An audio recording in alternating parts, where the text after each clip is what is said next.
कह दूं किसी को अगर जय श्री राम सुनकर के बेचैनी होती है तो ये बनी रहनी चाहिए। जय श्री राम हमारी ऊर्जा को व्यक्त करता है और जय सिया राम उस ऊर्जा से पाई गई स्थिति को व्यक्त करता है।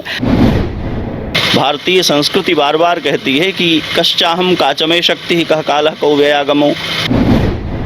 हमारी युवा पीढ़ी को बाजारों ने घेर लिया है और झूठे विज्ञापनों से उन्हें बरगला दिया गया है। अध्यात्म में जाना तब स्वीकार किया जाएगा जब जीवन के प्रभावों से जो जीवन दबा हुआ है वो बाहर निकल आएगा। कि लोग अयोध्या से बाहर जाते थे, अयोध्या के लोकल, कि हम कहीं कुछ कमा करके खाकर घर अपना चलाएंगे, और अभी अयोध्या में लाखों लाख लोग भर गए हैं आकर के कि यहाँ हमें कमाने को कुछ मिल जाएगा, चाहे वो खोमचे लगाने वाले हों, चाहे वो वीआईपी होटल खोलने वाले हों। आज हमारे साथ खास बातचीत करने के लिए आचार्य मिथिलेश नंदनी शरण जी मौजूद है। बातचीत करते हैं कि महाकुंभ में 144 साल बाद ये संयोग बना, और ऐसे में आपने देखा कि हर जगह से जो श्रद्धालु है वो उमड़ पड़े और आस्था की कह सकते हैं डुबकी लगाई उन्होंने। क्या लगता है कितना सफल रहा ये कार्यक्रम, क्योंकि भव्य आयोजन जो है वो वहाँ पर किया गया था?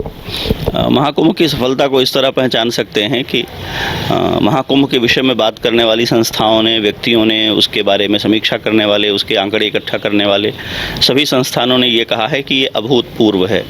हमारी स्मृति में, हमारी योजना में इससे बड़ा कोई महाकुंभ नहीं हुआ है और इससे बड़ा कोई मानव समागम नहीं हुआ है जिसको हमने कभी इसके पहले रिकॉर्ड किया हो। तो उसका महत्व एक तो इससे परिभाषित हो रहा है। एक तरह ऐसे भी देखा जाना चाहिए कि, और मैं इसे कहता हूं कि स्वतंत्र भारत में या उसके पहले भी ऐसा पहली बार हुआ है जब सारे भारतवासी किसी एक विचार को लेकर के इस तरह उमड़े हैं, एकत्र हुए हैं। स्वतंत्रता का संघर्ष इस देश में हुआ है, गोरक्षा का आंदोलन इस देश में हुआ है, बहुत सारे बड़े बड़े आंदोलन अलग अलग समयों में चले हैं, बड़े बड़े लोक नायक उभरे हैं, लेकिन कभी ऐसा नहीं हुआ है जब इतनी बड़ी जनसंख्या, इतना बड़ा भारतीय मनुष्य, और केवल भारत में नहीं दुनिया भर में, ये आश्चर्यजनक है। विदेशों में बसे हुए भारतीय भारत आने के लिए सालों साल प्लानिंग करते हैं, तब आते हैं, और महाकुंभ नहाने के लिए लोग आकस्मिक रूप से महंगे किराए के साथ भी, बड़ी कठिनाई और चुनौतियों के साथ भी महाकुंभ आए और उन्होंने स्नान किया। ये बताता है कि भारत धर्म प्राण देश है, धार्मिक रूप से एकात्म देश है। इतिहास की, भूगोल की, भाषा की, भोजन की और बहुत प्रकार की सांस्कृतिक बनावट में जो हमें भेद दिखाई पड़ते हैं, उन सब को पार करके असाधारण रूप से लोग एकत्र हुए हैं। भारतीय ज्ञान परंपरा को लेकर, भारत की संस्कृति की परंपरा को लेकर, भारत की भोजन की परंपरा को लेकर महाकुंभ एक बड़ी प्रयोगशाला है। विश्व इसकी ओर देख रहा है। हमने रिकॉर्ड ही नहीं बनाया है, बल्कि लोगों की चेतना में भी एक रिकॉर्ड इस तरह का रखा है कि भारत अद्वितीय है। अच्छा, आप युवाओं को लेकर ज़्यादा बात करते हैं, और ऐसे में क्या आपको लगता है कि जो युवा है वो अध्यात्म से ज़्यादा जुड़ रहे हैं या फिर थोड़ा वो घट रहे हैं? क्या लगता है, आपके नज़रिए से क्या लगता है? अध्यात्म से युवा जुड़ रहे हैं ये कहना एक उत्साही कथन है। मुझे नहीं लगता कि इसे ऐसे कहना चाहिए, और मैं कहता भी नहीं। मैं ये कहता हूँ कि युवाओं को संस्कृति पहचाननी चाहिए अपनी, और भारतीय युवा भारतीय संस्कृति के प्रति बहुत उत्सुक हुआ है। ये बड़ी प्रसन्नता की बात है। अध्यात्म एक गहरी अवधारणा है, उससे वृद्ध भी नहीं जुड़ पाए हैं। युवाओं से क्या अपेक्षा करनी, और अध्यात्म से जुड़ने के लिए युवा होना या वृद्ध होना महत्वपूर्ण नहीं है, ये केवल संस्कार पर निर्भर करता है। तो इसलिए ये आयुगत नहीं है। संस्कृति से जुड़ना, मूल्यबोध, अध्यात्म से जुड़ाव ज़्यादा हो रहा है, ये आप मान रहे हैं? मैं कह रहा हूँ संस्कृति से जुड़ाव हो रहा है। अध्यात्म से हमारा सबका जुड़ाव नैसर्गिक है, मौलिक है।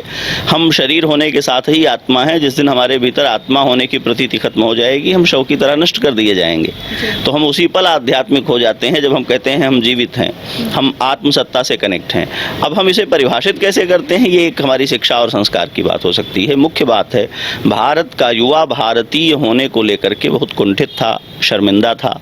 उसे इस बात का कोई गौरव नहीं था कि मैं भारतीय हूँ, और हम प्रेरित करते थे उसे कि भारतीय होने से हम श्रेष्ठ हैं, अच्छे हैं।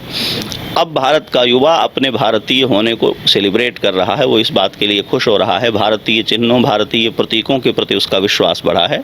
ये बहुत महत्वपूर्ण है। तो लाइफ स्टाइल में भी बहुत बदलाव हुआ है, खान पान में भी बदलाव बहुत हुआ है, सोच में भी बहुत बदलाव हुआ है। जो आज पूजा पाठ हो रहा है, जो युवाओं की ओर से की जा रही है, या फिर हम जैसे सुबह उठते हैं, थोड़ा सा पूजा पाठ कर लिया और ऑफिस के लिए भाग जाते हैं, तो क्या हम इसको अध्यात्म से जोड़ सकते हैं, या फिर ऐसा इस एंगल से देख सकते हैं कि हमारा वो काम है, सुबह उठना है, थोड़ा सा पूजा करना और भाग जाना है ऑफिस? हमने अपने कई वक्तव्यों में कहा है और लिख करके भी स्पष्ट किया है, अध्यात्म से धर्म प्रकट होता है, धर्म से संस्कृति प्रकट होती है, संस्कृति से सभ्यता प्रकट होती है। तो जब कोई अपनी संस्कृति की ओर लौटता है तो वस्तुतः वह अपनी धर्म की ओर और फिर कहीं गहरे अध्यात्म की ओर भी लौट रहा होता है। जब हम उपासना करने की बात करते हैं तो हम आध्यात्मिक हो जाते हैं मौलिक रूप से। इसका अर्थ ये होता है जो सत्ता होकर हम अपने को पहचानते हैं, हम उसके संदर्भ में किसी बड़ी विराट सत्ता को स्वीकार कर रहे हैं और उसके साथ जुड़ने की दिशा में चल पड़े हैं। यहाँ अध्यात्म सिद्ध हो गया।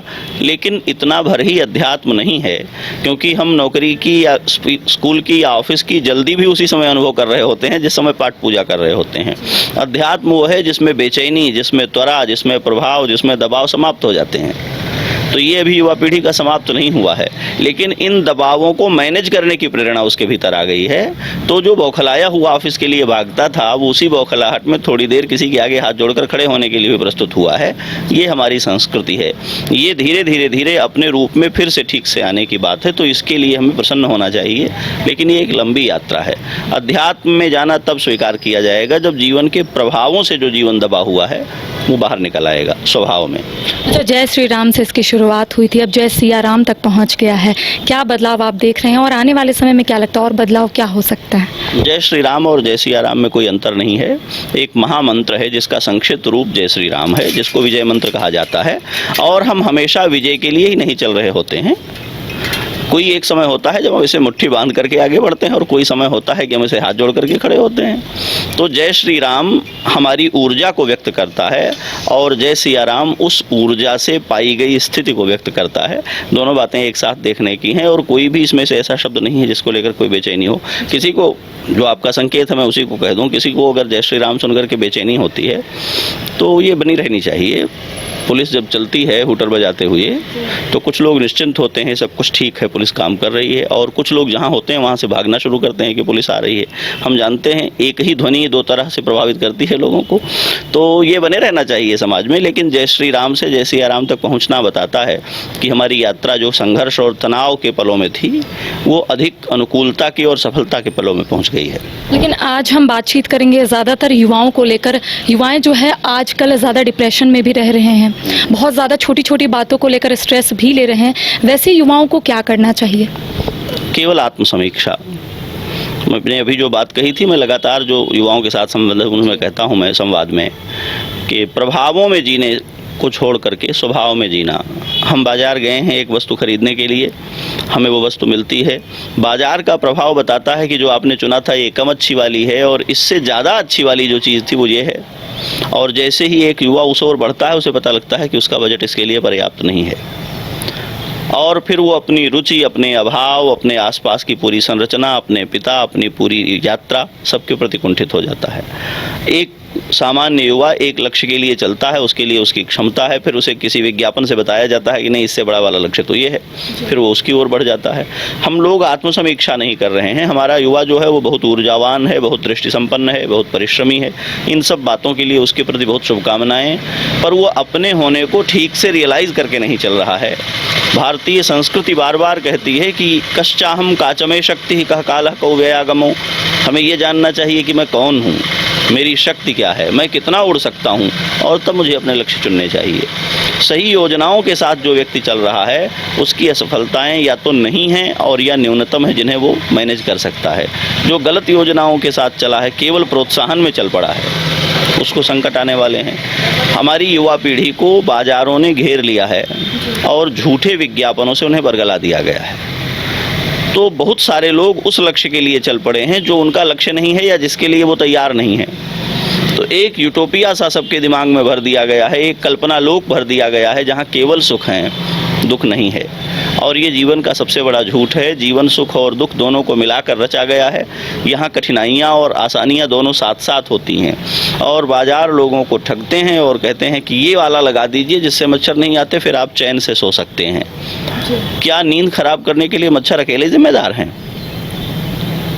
जीवन में बिस्तर अच्छा होने पर, मच्छर नहीं होने पर भी नींद नहीं आए, ऐसे हजारों कारण हो सकते हैं। जब कोई विज्ञापन आपको बताता है कि केवल ये वाला ऑल आउट जला देने से आप बिल्कुल चैन की नींद सो सकते हैं, तो आपको धोखा दे रहा है कि नहीं? और हम राजी हैं उसके साथ। हमारे पास कोई भी एक विज्ञापन आकर के हमें कहता है कि बस ये आया और आपका जीवन अच्छा हो गया, और युवा उसके धोखे में चला जाता है। वो जानता नहीं है कि जीवन किसी भी एक चीज़ के अच्छे होने से कंप्लीट अच्छा नहीं होता, और जब सब कुछ अच्छा हो जाता है तब भी कुछ बेअच्छा बचा रहता है, और उसके साथ मैनेज करके जीना ही जीवन का सही रूप है। जब हम ये रियलाइज़ करने लग जाएंगे, जब युवा इसको स्वीकारने लग जाएगा, तो उसे दिखेगा कि दुख इतने हैं ही नहीं जितने उसने ओढ़ रखे हैं। लेकिन क्या हम इसको इससे भी जोड़ सकते हैं कि जो लाइफस्टाइल में बदलाव हो रहा है, चाहे आपने जिस तरीके से कहा विज्ञापन में, इसके साथ ही जो युवा है अब ज़्यादा दिखावे की ज़िंदगी जी रहे हैं, और यही वजह है कि वो ज़्यादा स्ट्रेस ले रहे हैं, या फिर ऐसा कह सकते हैं क्योंकि कहा जाता है कि ज़िंदगी आसान नहीं होती है, लेकिन कई लोग ज़िंदगी को ज़्यादा कठिन बना लेते हैं। तो क्या लगता है लाइफस्टाइल में बदलाव हो रहा है, और यही वजह है कि जो युवा है वो आने वाले समय में अपनी जान भी दे रहे हैं? समाज में कई स्तर हैं, और जो अपने को दिखावे में ले जाने की कोशिश कर रहे हैं, ये निम्न वित्त वर्ग है, मध्य वित्त वर्ग है। समाज का एक वो भी वर्ग है, युवाओं का वर्ग, जो बिल्कुल दिखावे के बाहर आ गया है, और वो इतने कोरे यथार्थ में जी रहा है कि आपको उससे मिलकर घबराहट हो सकती है। तो जिन लोगों ने अभी जीवन में बहुत सुखमय सपने नहीं साकार किए हैं, वे उसमें जाने की कोशिश में हैं। हमें ऐसे भी युवा मिलते हैं जो कहते हैं अब क्या, सबसे महंगी वाली गाड़ी है ये हमारे पास है, सबसे महंगा वाला फ़ोन ये है ये हमारे पास है, सबसे अच्छे संस्थान की शिक्षा ये होती है ये हमारे पास है, सबसे अच्छी बढ़िया सैलरी की जॉब या व्यवसाय ये होता है ये मेरे पास है। अब मन नहीं लग रहा है, अब क्या करें? उन्हें कहाँ ले जाएंगे? क्योंकि जीवन के बारे में उनके पास कोई स्पष्ट दृष्टि नहीं है, इसलिए कहीं ना कहीं जाकर के उन्हें हैंग होना है। जिन्हें नहीं मिला है वो मिलने के लिए, और जिन्हें मिल गया है वो मिलने के बाद भी तृप्ति नहीं है इसके लिए। एक बहुत मशहूर शेर है कि अब तो घबरा के ये कहते हैं कि मर जाएंगे, चैन मर के भी ना पाया तो किधर जाएंगे।